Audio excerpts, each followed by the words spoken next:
Welcome to the Get Smart with Money podcast. I'm your host, Dana Hernandez, financial planner and author of Get Smart with Money, Break Free from the Struggle, Build Wealth on Your Terms, and Rewrite Your Money Story. Here we talk about money, entrepreneurship, growth, and resilience, because financial freedom is about more than just numbers. Each week, you'll get practical strategies, inspiring stories, and the motivation you need to stress less about money and create more freedom in your life. Let's get smart with money together. Welcome back to the Get Smart with Money podcast. Have you ever wondered why some people seem to build wealth steadily while others, even with good incomes, constantly feel financially stressed?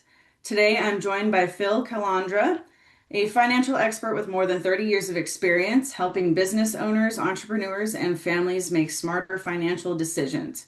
After building and selling a successful financial advisory business, Phil has dedicated his career to helping people simplify money and focus on what truly matters. Phil, welcome to the show.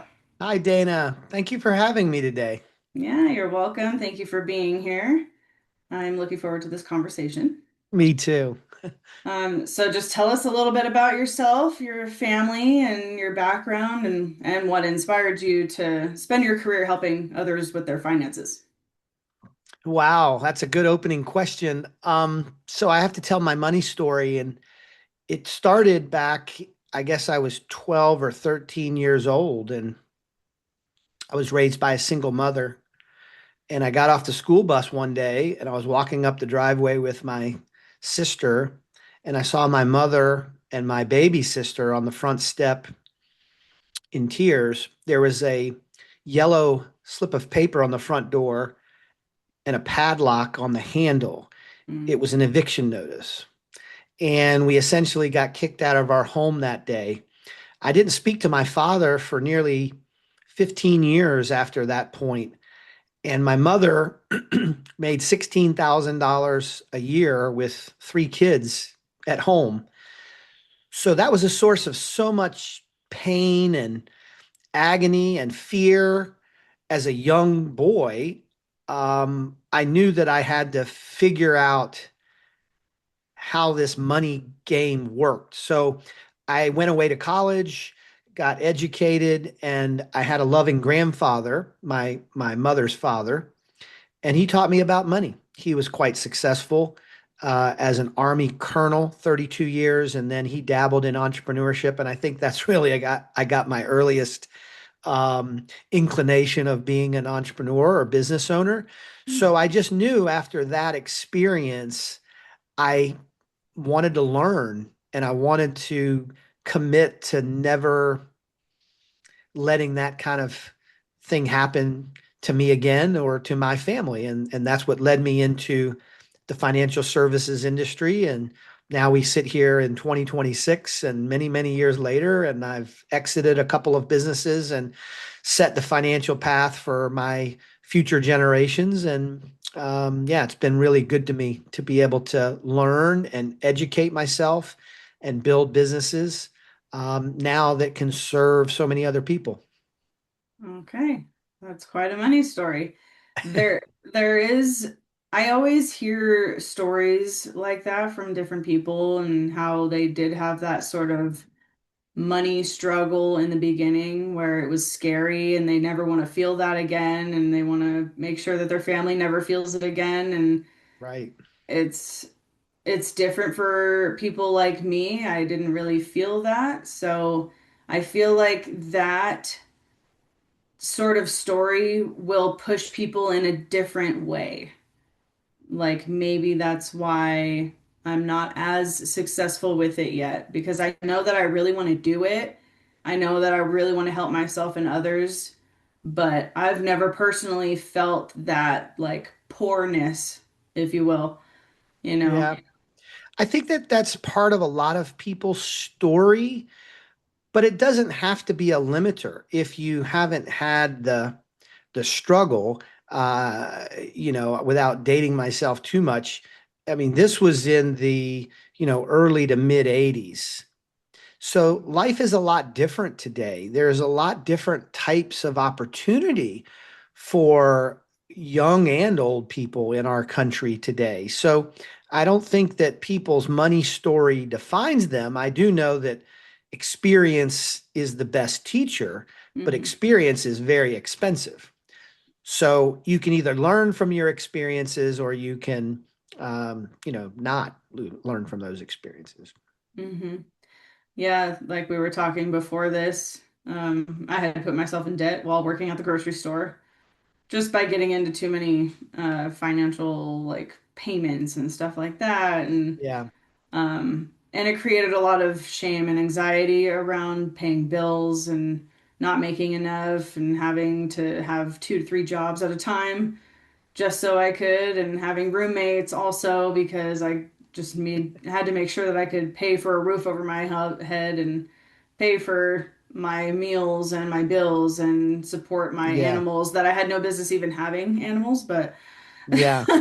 But see, a big part of that, Dana, is that we are not taught in any kind of formal setting. Certainly doesn't happen in school. right. You can graduate high school in this country and you can learn in math class what a cosine and a sine is and never learn what a stock or a bond is. Yep. So, in a lot of ways, it's not your fault. It's not any of your listeners' fault.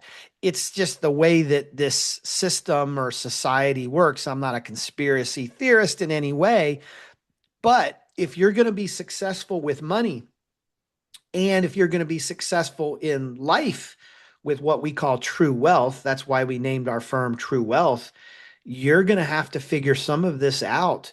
And unfortunately, today we live in a minute by minute, click by click, social media, TikTok, Instagram, and a lot of it is BS. A lot of it is wrong. So we're getting caught up in a trap, really. And you mentioned something really important, and that's, debt. If you don't understand how to manage debt, it just buries you, right?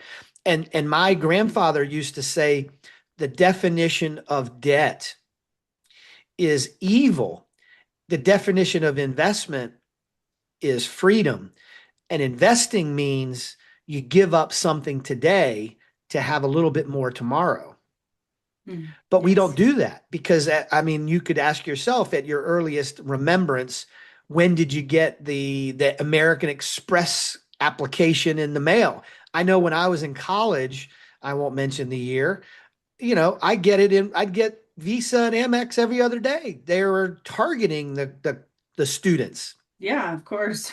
Yeah, it's And crazy. if you don't know how to manage those things, you think, "Oh wow, I've got this piece of plastic and I can just give that to somebody at the counter and I get whatever I want." And then of course the bill comes and you realize then you just buried yourself in debt. And the way you think about debt is it's like I'm sitting at a desk today. If I crawled under my desk and I tried to stand up, I'm blocked, right? I can't get my head above the desk. It's a limiter. Hmm. It's going to block you. Debt is the same way, whether it's credit cards, car payments, anything that's a non producing asset. A mortgage is good debt to whatever extent there is good debt, but it's like trying to stand up under a desk. It's going to block you every single time. So if you're trying to build wealth and trying to make your life easier, you got to get out from underneath that. It's going to rob you. It's going to steal from you because debt is it's the enemy. It is. It is. That's exactly what it did to me. And I've definitely felt buried for a long, long time. Not so much anymore, thankfully. I did kind of crawl further out of the hole, but it's a very real, real thing. It is. Yeah. So, but many people make better income than maybe they have been in the past, like me, myself, but they still don't feel financially secure. Um, like myself. So, why do you think that happens? Well, I think financial security also has to come from within. You have to frame it properly. We talked a little bit about before, money mindset. I think it goes deeper than mindset. I look at it almost like a state of consciousness. It's a nervous system regulation. And if you don't have that, if you're not able to regulate that, it causes problems. So, number one, we're not educated properly. And especially entrepreneurs, if you're a business owner or a founder, the rules of money are different. You have to find an entrepreneurial centric kind of structure to your finances.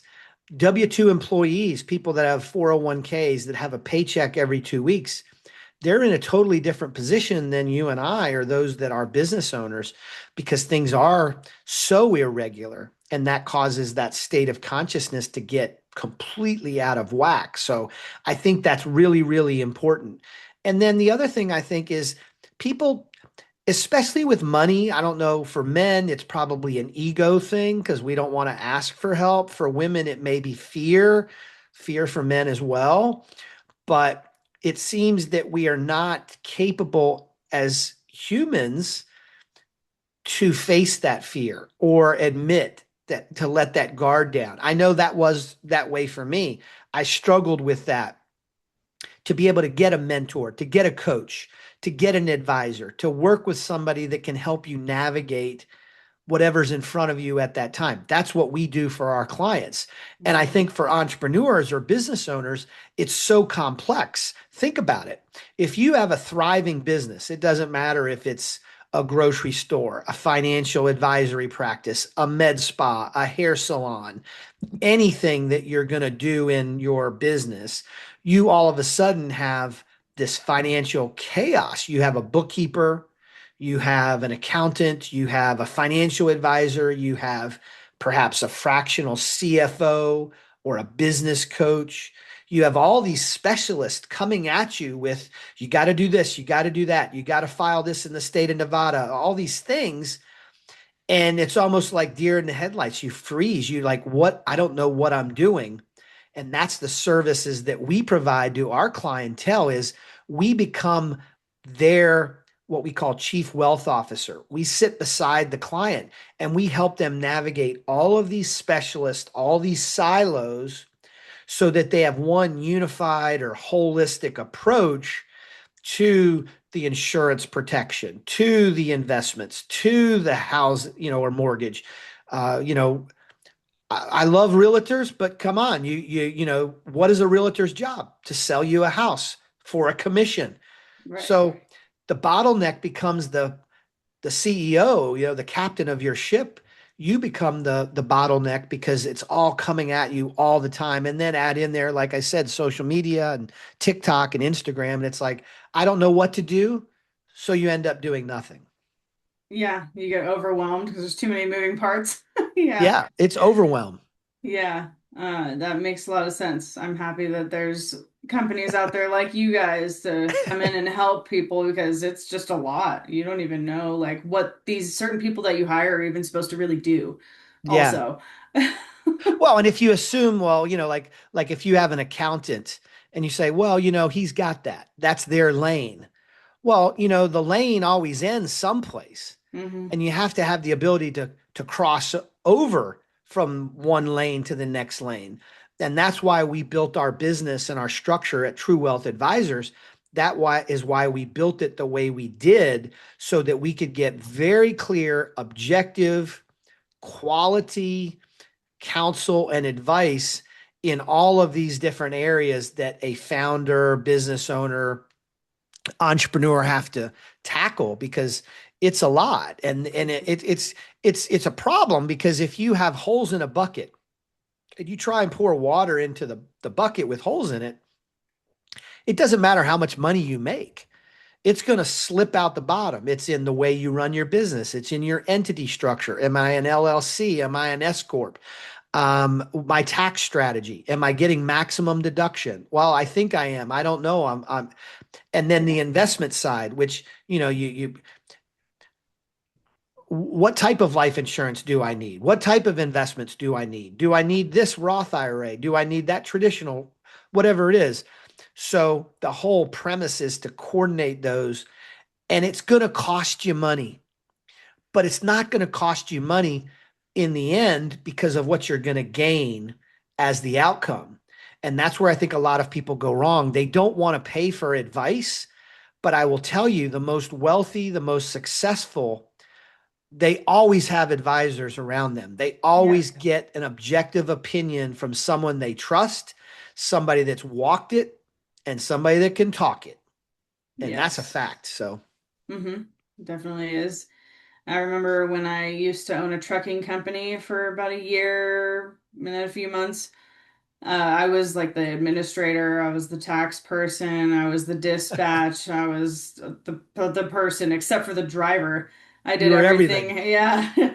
And there was a lot of stuff that I had to take care of, and so I understand all that for the most part. And it would have been nice to hire people on to take care of stuff for me, but we just weren't there financially, Yeah. and then Yeah. And I yeah. think a lot of people don't hire quality advisors because they think they can afford it. But I would submit that you can't afford not to, because the mistakes that you're making, the things that you don't know, right? The old saying, you don't know what you don't know. I always say, if what you thought to be true turned out not to be true, when would you want to know? And obviously, that's yesterday. So when you're navigating entrepreneurship, what you don't know is costing you a whole hell of a lot more than what you would potentially pay for somebody that you trust, that you're sitting next to, that can help you plug the holes in the bucket. Right. Yeah. I wish we had like a consult person, somebody to kind of guide us through the trucking industry, like what's good to do, where's the best website to get loads Sure. from. Like just we didn't have that. So I was trying Yep. to find things on my own. We were okay for a little while, and then we used our fuel card at a gas pump in Las Vegas, and somebody got our card information and Oh, charged a ton of money to our card, and that pretty much shut us down. We had oh, to, that's brutal. yeah. So unfortunate, but it was a good experience. I really did like running the whole thing. It was interesting and fun, and I didn't have a job for a while. That was my job, so it was cool. That's a learning experience, that's for sure. Yeah, definitely. What's the biggest mistake that you see people make when they're trying to build their wealth?